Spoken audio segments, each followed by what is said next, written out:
তো বন্ধুরা, আমি চলে এসেছি অগ্রদেবের মেলায়। তো তোমরা দেখতে পাচ্ছ এই অগ্রদেবের মেলায় আমি ঢুকতে এত ভিড়, প্রচণ্ড ভিড়, প্রচণ্ড। দেখতেই পাচ্ছ কত দোকান চারি সাইডে বসে আছে। দেখো ফাইনালি আমি চলে এসেছি। ওই দেখো, দেখতেই পাচ্ছ ওইটা হচ্ছে অগ্রদেবের মেন যে মন্দিরে ঢোকার সেই গেটটা তোমরা দেখতেই পাচ্ছ।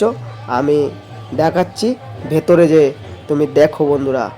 এই সেই গাছ, দেখো বন্ধুরা, এই সেই গাছ যে গাছে ঢিল বাঁধলে মনস্কামনা পূর্ণ হয়। দেখো যারা যারা ঢিল বেঁধেছে তাদের মনস্কামনা পূর্ণ হয়েছে।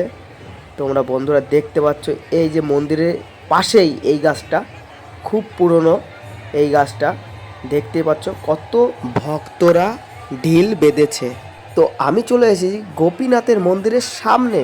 সামনে দেখো কত ভক্তরা গোপীনাথকে দেখার জন্য দাঁড়িয়ে আছে।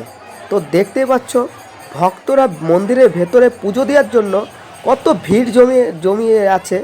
এই যে দেখতেই পাচ্ছ আমি গোপীনাথকে দেখাচ্ছি বাইরে থেকে, খুব ভালো দেখা যাচ্ছে না, তাও আমি দেখানোর চেষ্টা করছি। মন্দিরের বাইরেটুকু দেখো কত লোক সমাগম হয়ে দাঁড়িয়ে আছে মন্দিরে পুজো দেওয়ার জন্য। তো দেখতেই পাচ্ছ বন্ধুরা কত লোক দেখো লাইন করে দাঁড়িয়ে আছে সেই সকাল থেকে। তো আমি দেখানোর চেষ্টা করব। তা তোমরা দেখতেই পাচ্ছ আমার সাথে আছে এক সাধু বাবা। তো সাধু বাবার সাথে আমার মন্দিরের সামনে দেখা হয়ে গেল। তো সাধু বাবা আমাকে সুন্দর করে একটা আশীর্বাদ দিয়ে দিল। আমি সেই আশীর্বাদটা নিয়ে মন্দিরের মধ্যে প্রবেশ করলাম। তো প্রবেশ করার পরে আমি কি দেখলাম বন্ধুরা, গোপীনাথকে সামনাসামনি দেখতে এত সুন্দর লাগছিল, আমি এখানে না আসলে বুঝতেই পারতাম না।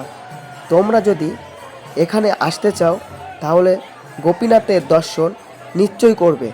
তো বেশি কথা বলবো না, একটা কথা আমি বলতেই ভুলে গেছি যে এই মেলাটা সাদ্দর মেলা নামে পরিচিত।